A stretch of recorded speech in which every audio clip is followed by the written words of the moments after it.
Hi guys, in this video I'm going to show you how to draw market structure, how to use broadening ranges and fibs together to get a map of the market. And the map will not be the terrain, but we have a map of probable price areas and which if you have it, it will be easier to have a plan for different scenarios once price comes to an area or a line or a price. So let's go in here. So first I'm going to show you how to use a broadening range, and then I'm going to show you how to draw a fib and how you can use broadening ranges and fibs together to get a really good map of the market, right? So all of these can be used on all time frames, but now we're looking at the weekly to start. And here we have this SPX, so that's also called SPY, but it's like the broad US market index, not the broad, but the 500 big stocks, right? And some people call this the market, but yeah, it's part of the market. Yeah, so here we have a COVID low, and here we have the COVID high. And Fed printed, as well as other central banks, printed a lot of money here, right? So price went straight up a lot, and a lot of things got crazy. And then we pull back, and now we have a local low in October, and we have a local high last week here, a new high, right? No, it's not a new high, but anyhow, a local high for the year. And let's draw a broadening range. So here, so broadening ranges, I'll explain it by saying this, that you connect the bottom price of candles, and then you project them out. So you can actually, there's a different, I usually use trend lines now, but you can use in a lot of, you can use something like called connected line. Let's draw it one here to here. Maybe I do this darker, even darker. Okay, let's do it like this. You see it connects and then extends, right? I think that gets a bit messy after a while, so sometimes I actually use a regular trend line and just connect them. You can have the magnet if you want. I usually don't have the magnet, but now at the moment I have it, just so you can I want it to be more freehand, but once price is done, you can use the magnet to get it exact. Now it's done, we know it. But in beforehand, you need to connect and then project it, right? So what you do is you try to find 3 points, and you have to start with 2, because in the beginning you only have 2. So here's the weekly, and here we have actually on the daily we'll see there's several here, 1, 2, 3, 4. On the weekly we only have 2 or 3, these 3 connected. And then that gets projected, and you see price actually hits it here and then almost hits it here. Just some daylight in between. So that's how you do it. You can also do it up, connect prices up. So you would do it like, if we do it from here, you would do it like that, right? Anyhow, that's how you do it. And I see it as you have candidates. And price will, so you can have different broadening ranges candidates, and some will play out and some will not. And here we have another one. I have really light blue here. This is one I had, which I think the first I had connected these, but as you will see, it didn't work out. It worked for a while, but here obviously it didn't work, right? So then I think I also had a channel here, and this actually became a broadening range, this one, a very steep one, So I can't expect that one to be fall all the way down maybe. But it's one way where price could go depending on what happens in the market. And if we would have gone down there, down here, we could have come down to maybe 3,000. That would have been around here, which would have been we have some price over here and here, right? So it could have happened. Maybe not the most probable scenario. So, but this one did play out. So let's so that's how you draw broadening ranges, and I see them as candidates, and try to be realistic, and also try to find confluence areas on horizontal lines. So you draw like this would be a very probable one. But now let's use fib together with this to see some magic, okay? So actually, let's do another thing first. So what you can do, also draw regular channels, right? And I like to clone channels to get them exact for these purposes. So I clone this line, the broadening range candidate, and I put it, I can't change this. I only try to find some price here, right? So I put it on the top, right? And look what happened. Over here, way over here. What happened? Like a year later or something like that, right? Well, price connects there. And that's the local top. Okay, so now we have a broadening range that we also created a channel of. So that's the big channel. I have difficulty saying channel from I'm Swedish, so that's a difficult word for me. I say it, I should have more oomph in it. Anyhow, that's channel. Now let's do a fib, okay? So we do a fib from here, and now I have them put the magnet on to get it exact. Normally I don't, but so we go from the bottom to the top, right?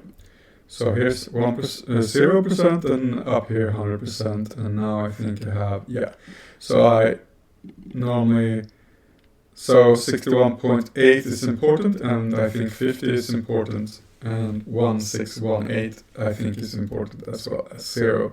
And those are my main ones. And usually I also have 40, and I actually often have 60, 40 and 50, or 40, 50 and 60, not to think that it's that exact as it's 61.8. I mean, there's going to be other areas of confluence that will affect it as well, but it's an area.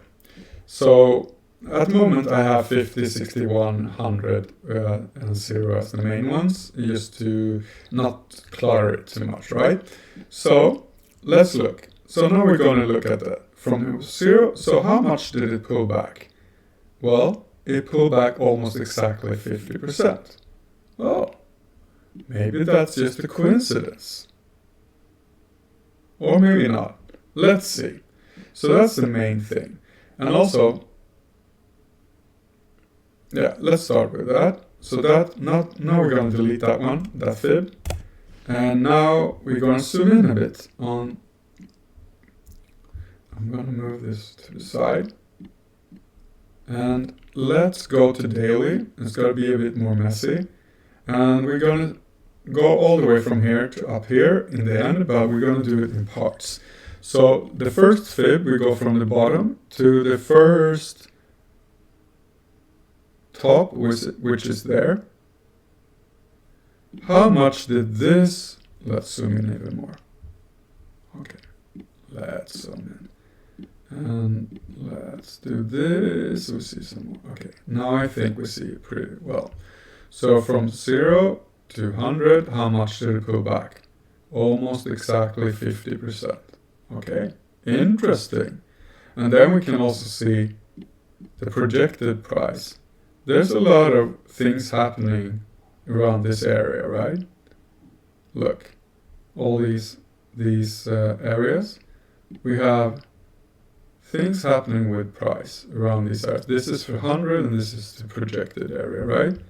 Look, first it's resistance.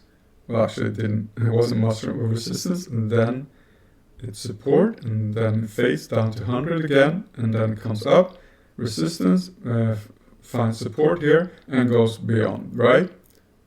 Very interesting. Anyhow, that's the first one. So we had 50% on the first one. Pull back.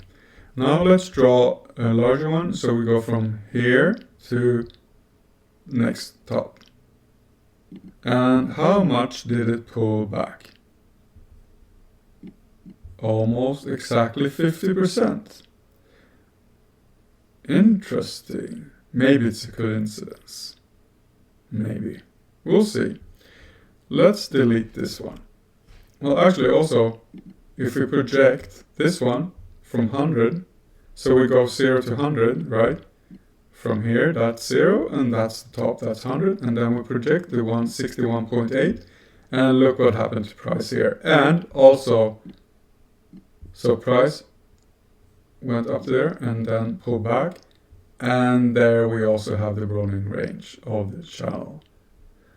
So, I wanted to show you how price, the broadening range, which actually is a drawing of price and projection of price, works together with fibs. So fib is, I see fibs like this, a simpler way of looking at them. So fibs is a drawing of how humans think, and in the extension how algos are programmed at the moment.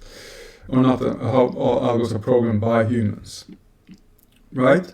So humans are thinking in terms of this is just enough, this is too much, this is not enough, right? This is balanced, this is unbalanced. This is a reasonable amount, this is not a reasonable amount, and that gets drawn in price.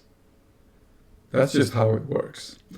And fibs are a way of drawing what people like and what people think is aesthetic, and what people think is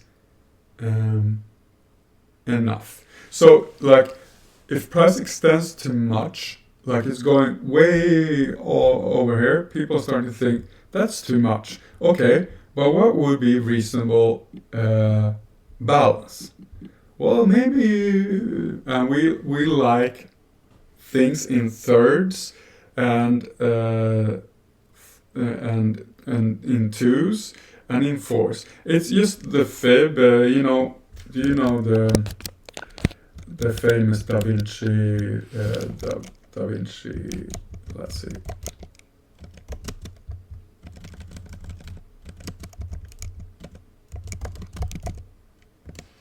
I'm not called, no, this, the Vitruvian Man, right?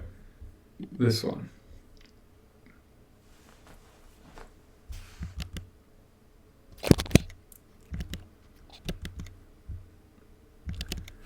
So, this is proportions. We like proportions, right? Oh, that's a bad image. Anyhow.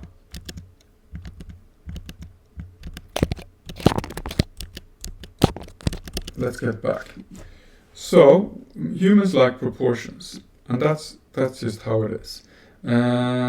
So fibs is a way to draw that and to be able to project it. And broadening ranges are just a drawing of price and an extension of price into the future in a geometric way. We use log scale mostly, right, for this. And let me see how I can explain this better. Okay, and if you use fibs together with broadening ranges, you can get a map of where price might go and what could happen once it gets there. And then you can be prepared. Like, you can have a scenario if it's weak here. So if it pulls back, so let's see now.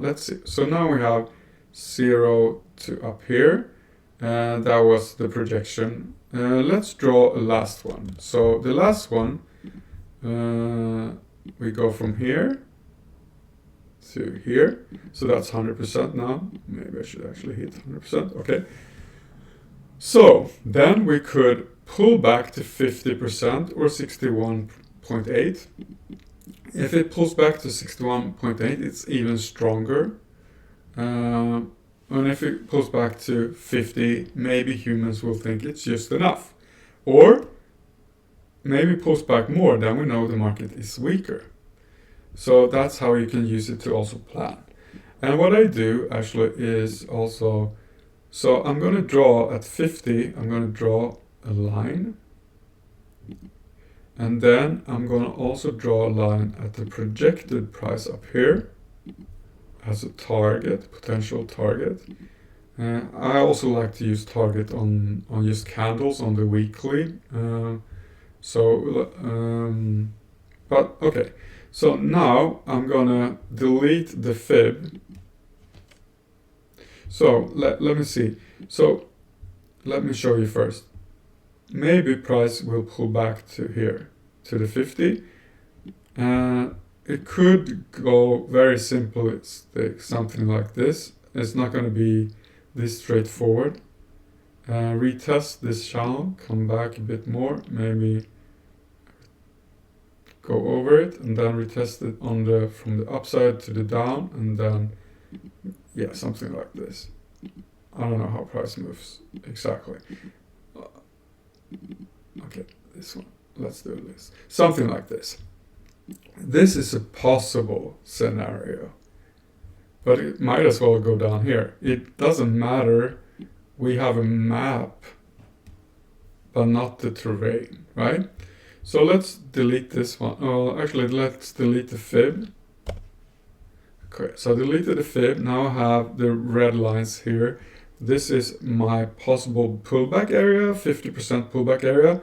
And it could be within this area, and also we have to look at what else is there. So maybe we should, where is the, oh, now I can't find just a regular, I just want a regular, what you call it, oh, here it is, like, okay, let's turn this off.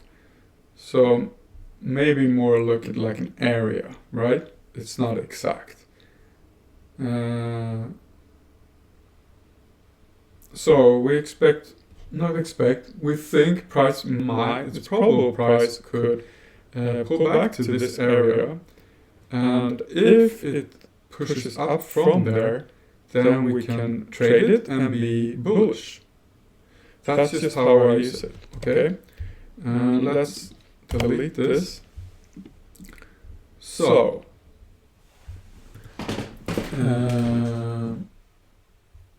let me see. I think that's the main part of the video, showing you how you can use broadening ranges, make a channel out of it, and also use the fib to get a map of where price can pull back. And also the last part is to then evaluate what happens once price comes to this area, and from there see is it strong or not, right? So the thing is, price moves how humans think it's reasonable that price will move, and you can see that as one man. This one man trading. It's called composite man or composite woman, if you will. See it as one man, a reasonable man with perhaps, or maybe three men to make it more complicated, and they are in conflict. One thinks price should be more up here, and one thinks price should be more up here, and the composite man thinks price should be exactly here at the moment. I don't know, that may have been a bit confusing. Anyhow, so how can you use this? Well, of course you can also, so when it comes down there you can start looking for trades, either breaking, if it breaks down you will want to play on weakness, and if it breaks up you want to trade on strength, right? And same here, when it comes down to here you can look for, perhaps we'll see price rejection. So here we may have been more the light blue line that we were using, and here we have price rejection. We see that on the candles, and then we can start looking for trades on the long, right? And same when it comes down here. Now maybe we can start, maybe we are actually expecting price to come down here, but when it doesn't, it does a trade up. Then we can draw this line, connect that one. Now this is our main candidate. And then if it comes down here, maybe we can trade here. So it goes up, we can trade it as it starts to go up here, or maybe as it starts to go up here. And then we have the 50% things, you know, it pulls back 50%, and we can start looking for longs or shorts depending on where price goes. And if it goes up, we can be looking for longs. And here we had a 50% pullback, and then we can start looking for longs, right? Here we have the 50% pullback, and we can start looking for longs if it breaks on the upside. And that's how you can use it. And it's really very advantageous to know this. Okay.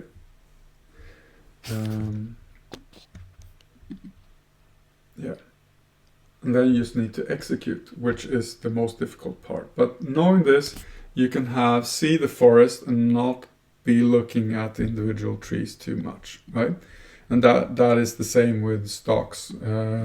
Don't be in this detail. You have to have the longer view. What is the market doing here? Is it going to continue all the way down, or do we have a possible area here where it could bounce because it's 50%, and that's usually where people look for longs, right?